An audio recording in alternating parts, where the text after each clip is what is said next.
What's up, guys? My name is Preston from Autonetics, and today I am driving a 2024 Dodge Charger EV Daytona. And if you want to know what the heck an EV Daytona is, it is an electric Dodge Charger. So what that means is there are two 335-watt motors that sit on the front and the rear of this beast, and it makes 670 horsepower, 627 pounds-feet of torque. This is the Scat Pack version. There is an RT version that makes less power. I don't know those numbers right off the top of my head, but it does make less power. And if you're saying, I don't want an EV because it doesn't make noise, well, let's start our engines.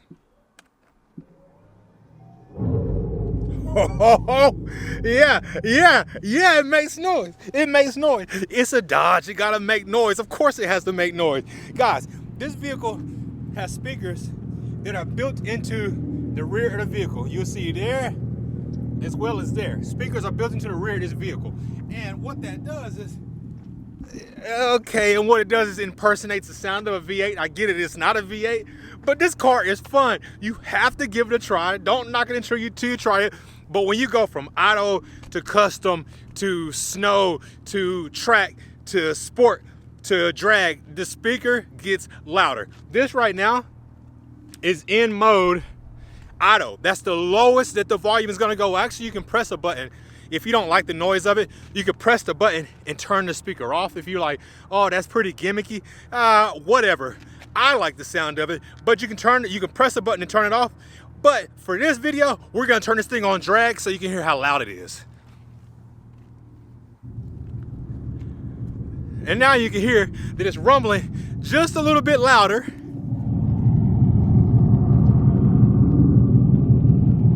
Rumbling just a little bit louder. And if I get in this thing and I say, hey, what happens if I want to rev it up when I'm at a light because somebody beside me and they're, trying to rev up their vehicle at me?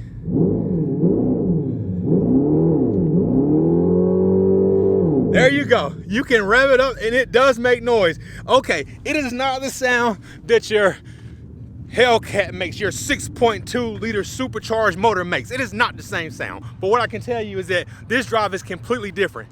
But why I say this drive is completely different is because you have what's called instant torque on this thing. And instant torque is something that only EVs have. And what that means is that when you press the gas, you have full power at the command of your pedal without the engine having to turn over, the pistons having to go up and down, the valves open and close, the fuel being injected through the motor. None of that happens because it's an EV.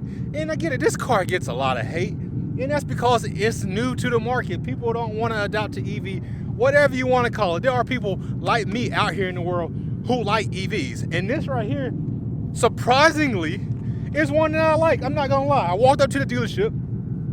I told Damian, whose info is below if you're interested in this car, at Classic Dodge, CDJR, that, bro, this car is really about to disappoint me. And Damian said to me, bro, I said the same thing, but it's not gonna disappoint you. So Damian, I wanna let you know, when you're watching this video, this vehicle did not disappoint me at all. You have your 6-piston Brembos on the rear, your 4-piston Brembos on the front, and you see the Scat Pack emblem? Yeah. Scat Pack, stage 2.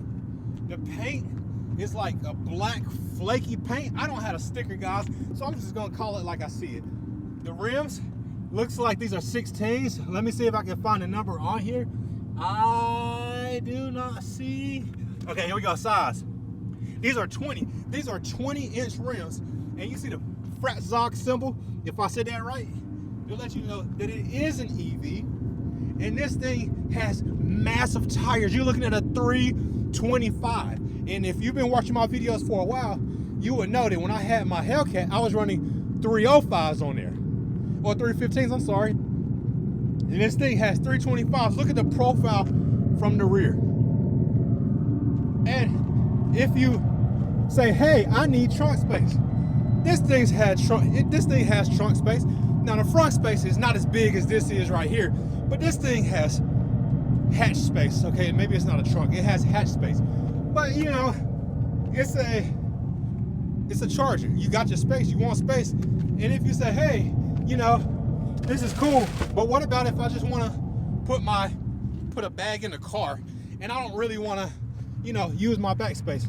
Then you go up to the front, and then you put, okay, well, I don't know. Maybe that's not enough space to put anything. Maybe like a small kid that you don't like, a small dog you're trying to get rid of or something. I don't know. I'm just joking when I say that, guys. Don't take me literal. But there's not much space up here. And that's the only downfall. Honestly, I'm eyeing this. I'm not a science whiz or anything, but that looks like about 10 gallons, 10 to 12 gallons. That's all you have of storage. The rest of this, unusable space. This is all unusable space. So when you want to say we need space, or we need to put our bags in the back for travel, you're gonna use this humongous back seat that's here.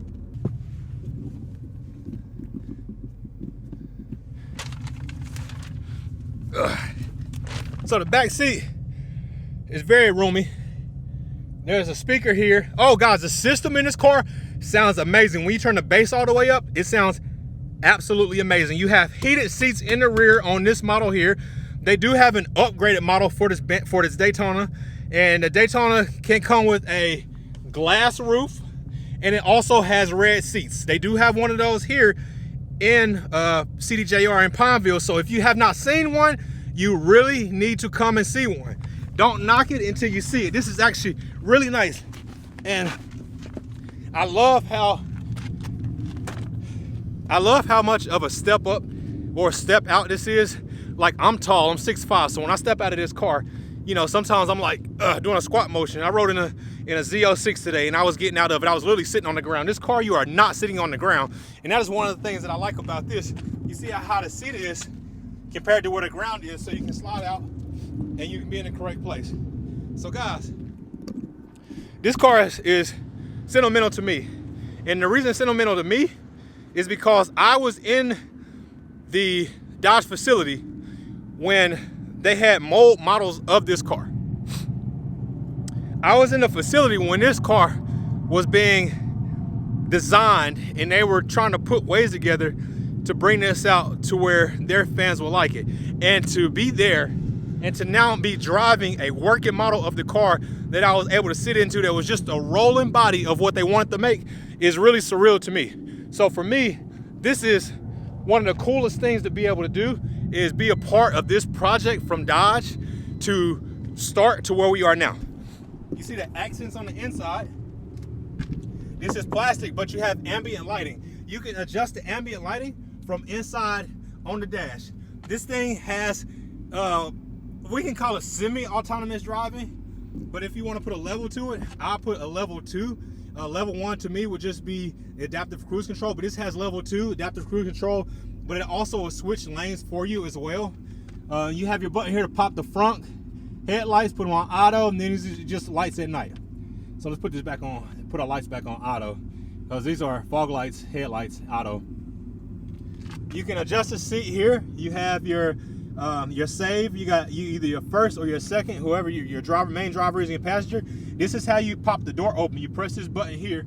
Obviously, you got the Dodge logo that's running across the bottom right there. The seats are absolutely premium. I love this interior. They've completely redone it, and I love it to death. Okay. Got my phone in my pocket. I want to sit on it. On the inside, you have your charger here. So this wireless charging. So you put your key there, you don't have to worry about it going anywhere. This does have the power shot on it, and power shot is not going to work on here because in drag mode you're at full power. But even if you try to use power shot, it's not going to work. Let's put it in drive. It's not going to work because the battery level is too low. So you got launch control on here. Launch control doesn't work because we are not at 500 miles. We have 204 miles on our odometer. MPGE is somewhere around 73, 78 combined. I don't have the window sticker, so I'm sorry if I'm incorrect on that, but it's around 73, 78. This car is said to get about 230 miles per tank, or miles per charge, I should say. But I haven't tested that. Obviously, I won't be able to test that. But you know, you don't buy a muscle drag car and worry about, you know, how far of a range you can go. It would get you down a quarter-mile track without the battery dying out because they use a lithium-ion battery that can handle a quarter mile. So also, what I like about this thing is you do have your track setup mode, so you can go in here and set your propulsion, your paddles. Your paddles on here are going to be your regen setting. It's going to be the regen on the vehicle. So you can see the bottom left corner. This is how much regen you have, and that is when you let off the gas, how much of the car's propulsion is going to be put back into it to be used for power. So the higher it is, the harder it's going to stop your vehicle. The lower it is, the less likely, the less propulsion it's going to take away when you slowing down. You guys can't see this, but there's a heads-up display there, so you don't have to take your eyes off the road if you don't want. It shows your miles per hour. It's right here. It shows your miles per hour, and it also shows you the G's in real time as you're driving. Heated, cooled seats, and a heated steering wheel. This interior is absolutely premium. This is how you open it up. We got our mirror here. We got lights built into it, which is super cool as well. You can put the AC on auto, eco. This is normal things that you can do. But the coolest thing about this is being able to put this thing in its drag mode and launch it. Again, this can't be launched because it's such a new vehicle, but it does have that capability. Also, the passenger have heated and cooled seats. So, I know all this cool, but you guys are wondering, can we go on a ride so we can see how this vehicle drives? Guys, we can absolutely go for a ride. And as a matter of fact, why don't we do that right now? Let's just go for a ride right now so we can launch this thing. You know, it's just going to be a pedal and brake launch. Obviously, it's not broke in. And we're just going to take it for a ride. So, I did mean to mention one thing to you guys. If you get locked in and this button does not work, this is your emergency pull that opened the door as well. So, with that being said, let's get in this thing and let's go for a drive. One thing I am going to talk about though is going through the menus. Look at that drift mode. I didn't even know that was a thing. Going through the menu, the touchscreen is a little slow as you see. So that's like the only con I have at the moment. When you press one of the buttons, it takes a minute for it to load, which I feel like is, I don't know, it's the first EVI experience with a lag this bad in it. But, you know, that's something that I'm sure that will get corrected over time as these are made. So let's go to our performance pages and let's go see how this thing performs out here as we launch it.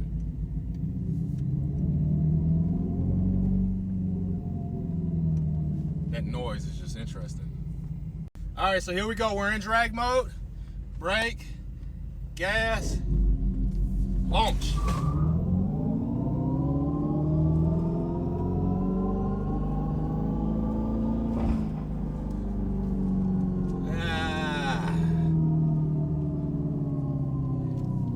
You want my honest opinion? Do you want my honest opinion? That was very underwhelming. And I feel like I need launch mode because it spun off the launch with 325s, but the pickup and go was just not there. It wasn't like my last video where we did 0 to 60 in literally 3 seconds. And again, let me preface. Launch mode is not working because this is only 205 miles on the odometer. So maybe with launch mode, it will feel a lot different, but that was very underwhelming. So let's try this one more time. Let's make sure we're in the right drive mode. Let's go here. Oh, we were in track. Okay, let's try drag. All right, so here we go in drag now. Let's try this one more time.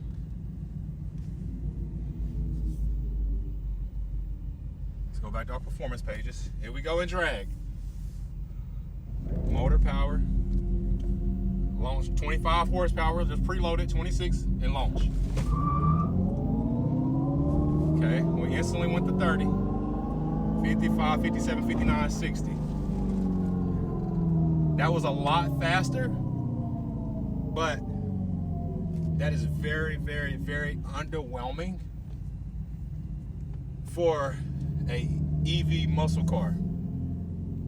You can see that we didn't even touch 670 horses, so we need launch control. That was only half of the power. So, meaning that we only hit 200, and That's about 300 horsepower. We only use 300 horsepower. So apparently the vehicle is protecting the vehicle's drivetrain until it's broken in. So if you've ever purchased a Hellcat, a Scat Pack, or anything like that, then you would know that this is completely normal for the Dodges to do this.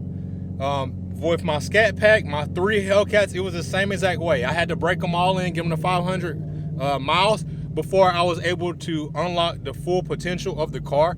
And it's exactly the same with the EV. So yes, it is what I'm understanding from driving it right now. Yes, it's going to be underwhelming because launch control is not unlocked in it, and it's trying to protect the drivetrain is what my assumption is. That was not with launch control. I would love to try this with a broken in Scat Pack Daytona because, yeah, I mean, honestly speaking, that's very, very, very underwhelming. We didn't even hit the 670 horsepower that this car can hit. So I don't know. I think to give you guys a honest, what's the word I'm looking for? To give you guys my honest opinion, I would need to drive one that's broken in. So with that being said, guys, this is Preston from Autonetics. Yeah, I don't know. I want it more. I want it more. I like it, but I want it more. I need this thing broke in. I'm gonna have to bring you guys another video.